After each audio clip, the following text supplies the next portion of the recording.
Hello, my name is Deanna. Welcome to my channel, D Michelle Life. Today I'm coming to you with a video on another printer conversion. So I have a video on my page of me converting an EPSON 1400. So I've done that twice, and then now I am converting an EPSON 3000, R3000. I think it's an EPSON STYLUS R3000, and I have done that before too. So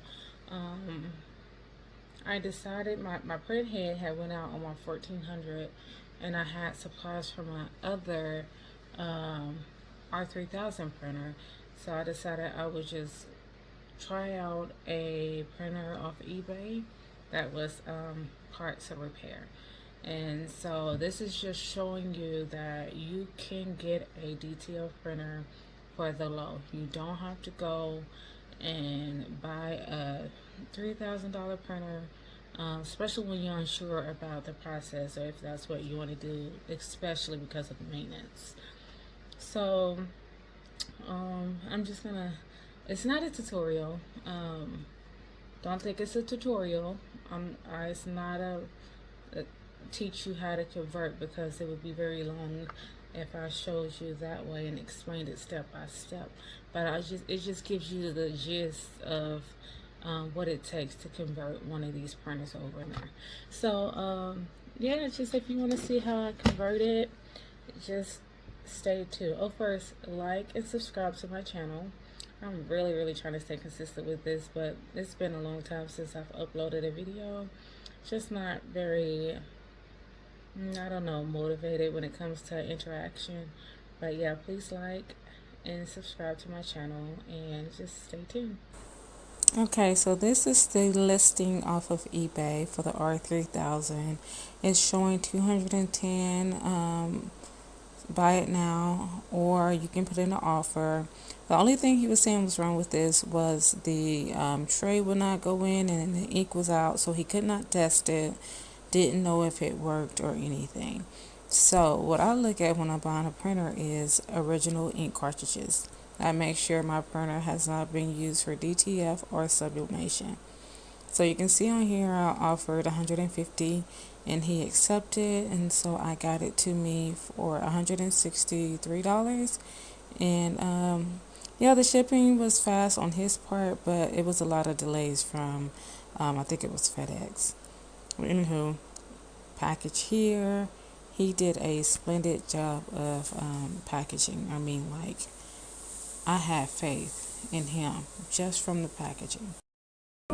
Okay, so about this printer, it is a 8-color printer, and it also has a 9th color, which is matte black. But of course, we are using this for DTF, so all that really doesn't matter. We'll be using 8 colors for this, so I'll have 4 whites, and then the 4 colors, of course, cyan, magenta, yellow, and black. All that right there is just old stuff I have from my other printer that I'm pulling out. I left ink in it and everything. I think I regretted that. But yeah, here's the printer. This is how it looked. The tray that he said would not go in did not go in. And you can't print without that tray going in. So yeah, the printer looks like it's in great condition. Like, it had the original ink. Of course, it was empty, he said, but I had to test it out to make sure that's what it said.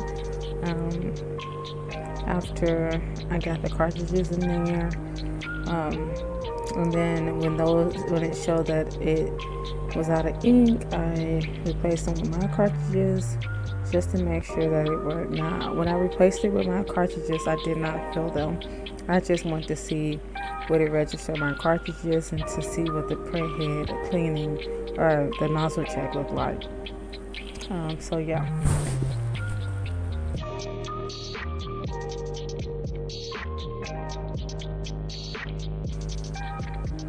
Okay, so it registered all the cartridges.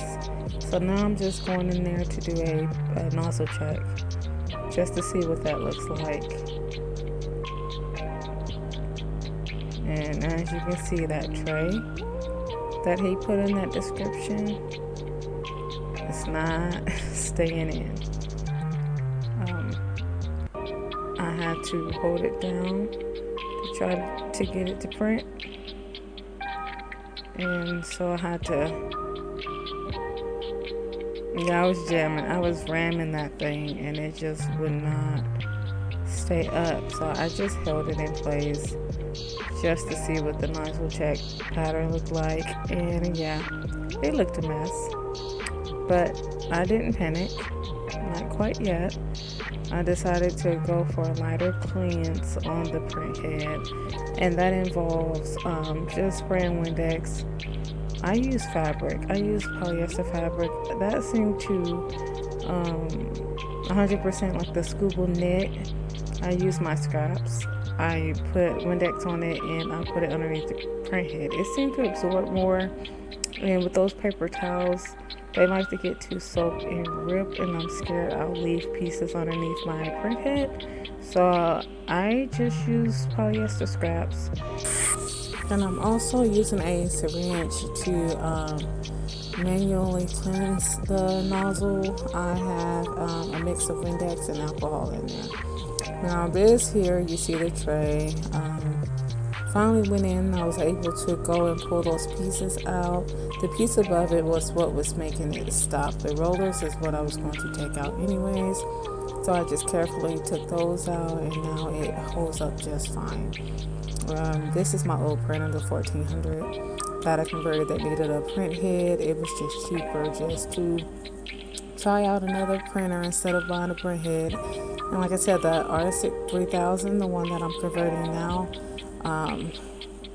they're both good printers, but the R3000 prints much faster and gives me a better layer of white ink to adhere to the shirt. So I just like it. I like the look of it better and the feel of it better. But either one works. The R3000 is just kind of harder to maintain, I guess, or convert, should I say. But this here, those are dampers I'm going to use if the cartridges don't work out for me. Those are the old cartridges that still has ink in them. I wish I would have at least put Windex in it and just let it sit, but yeah, I guess I was over it, just threw it all in the box and called it a day. So here I'm just putting ink in my cartridges, and then I'll put them in the printer and do a cleaning, and then run a nozzle check.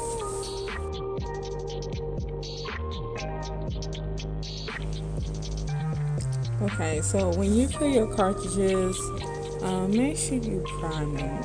I put the thing in there and I go in at the bottom. You need to carefully pull out, but don't push in, basically, because you can mess up the spring at the bottom of those cartridges. Okay, so all the inks are filled, and my cleaning still did not go right, and the yellow was flooding my printer. I don't know if you can see it there, so I just decided to go ahead and take it apart. I didn't record that. Right there is my waste tank.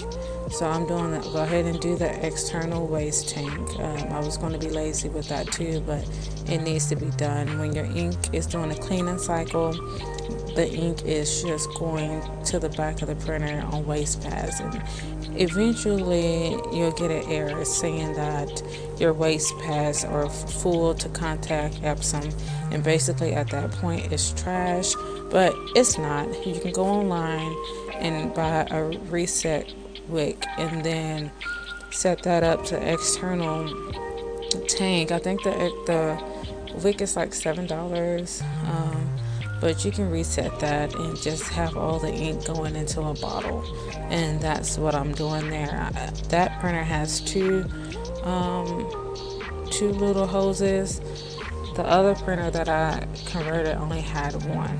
So thankfully I kept everything from my last printer because I just was grabbing and going. So this here is where the print head is. I'm taking it off, and I decided just to go ahead and switch to those dampers, and I'm really glad that I did. because I was probably 5 minutes away from destroying my print head. So that whole concoction, I'll show you there. I took apart my other R3000. I learned to keep all the parts to any printer. It doesn't matter if you think you need it or you don't think you need it, baby. I even got the screen and the motherboard. I took it all because you'll need one of those parts, and a lot of those parts have to come from China, and it takes at least 2 weeks to get it in. So I just put it up in a drawer and forget about it, and when I need it, I pull it out. Okay, those are the dampers. It sit on top of the print head. And then there's my print head. And you can see it was flooded. My cable got ink all on it, baby. It was almost gone, like TikTok. It was almost gone. But yeah, there I'm just flushing my print head out manually the way I should have done it in the first place. I was able to save it and get all the water off of it, got it all clean. I got my cables wiped down with alcohol, 91%. And yeah, just gonna get all that cleaned and then get it all put together.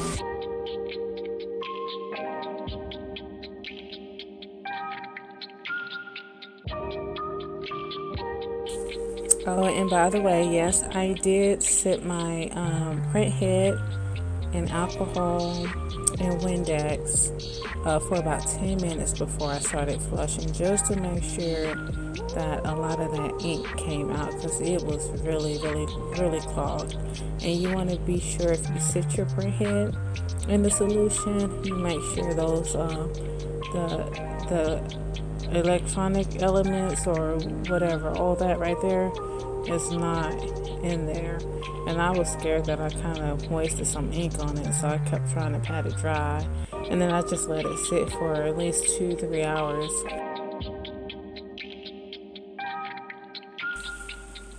Now, all that I just showed is just all the print head stuff that I'll be putting back in there.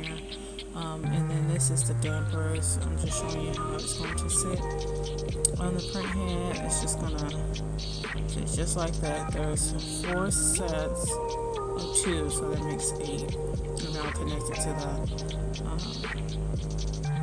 to the ink. Now this right here is just the ink line from the actual printer that goes to the print head, or the print dampers. So that I was just disconnecting from the printer. I think last time I actually pulled up that box where the cartridges are and took that whole thing out. I don't remember how I did it, and I really wasn't trying to find out today, so I just went on and used towels to soak up any ink that comes out until the ink runs dry. And that's just going to be a process. That's just something I'm going to have to watch, and it is what it is. So yeah, it was kind of tough pulling those lines up out of there, but yeah, you gotta be real careful so ink don't go flying everywhere, like it did on me.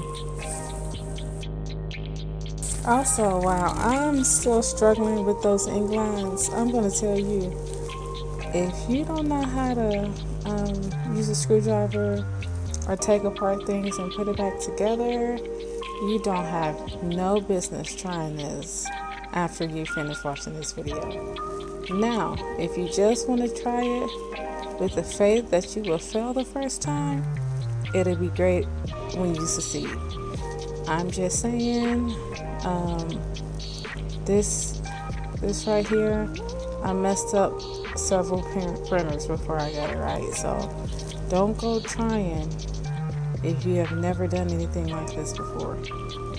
Or you can try, but just know you might be out of some money if you do something wrong, or if you take apart something and don't know where it goes back. So one thing to do is take pictures as you go, so you can know what goes where, because you might have a mental note of what to do, but when it's time to actually do it, you're going to forget. So please take pictures. right there, it's just all the ink that I said that's going to squirt out, that I have to put towels down. That's coming from the little cartridge hub over there where all the cartridges sit. Um, but I will be having empty cartridges on there just to fake it out, so that the printer would think that the cartridges are installed even though the ink is coming from another source.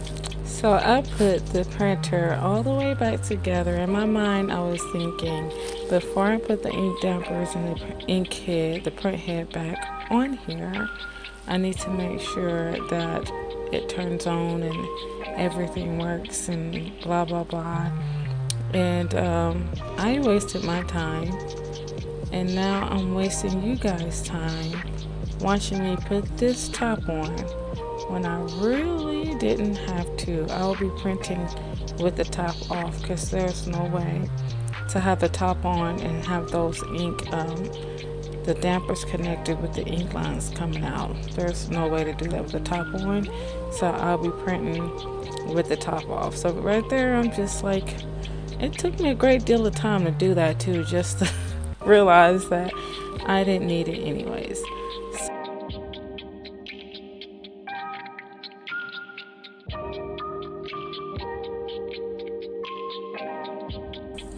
Yeah, see, I told you it took some time for me to line that top back out just to make sure I got it on there right and all the components are where they supposed to be, only to realize, hey, you don't need that top, girl. So I think I eventually realized it, but just continued to go for it. So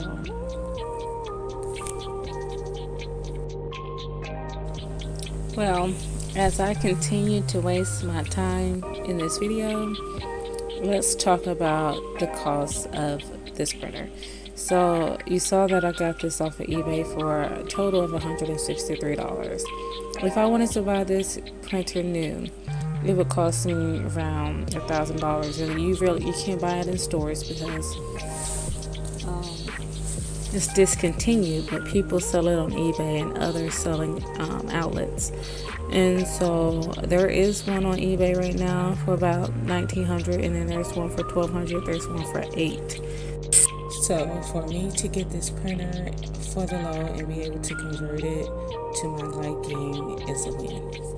The rest of this video consists of me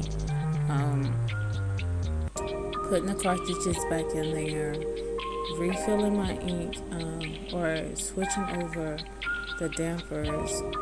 That's what I'm doing now, putting the damper wide lines on the external tanks so that I can get ink in those lines and get them straight to the print head. And yeah, then we're gonna go and try and print.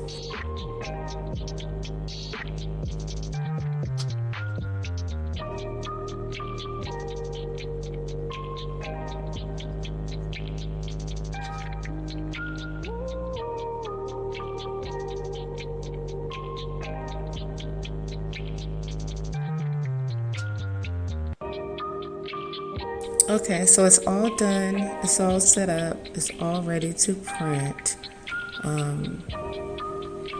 Right here you'll see where the ink is shooting out as it's doing the print head cleaning. That's where you really want to be careful, because you don't want that going all in your printer.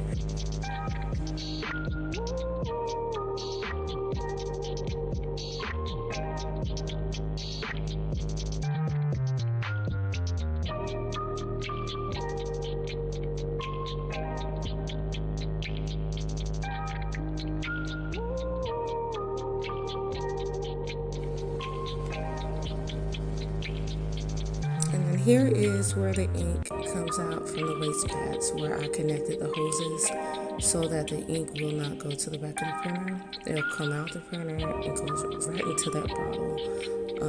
So whenever it does its cleaning cycle, you just make sure you have that hose where it's supposed to be, or it'll leak ink everywhere. I've done that before. I moved my printer. I forgot to put that hose back in the bottle.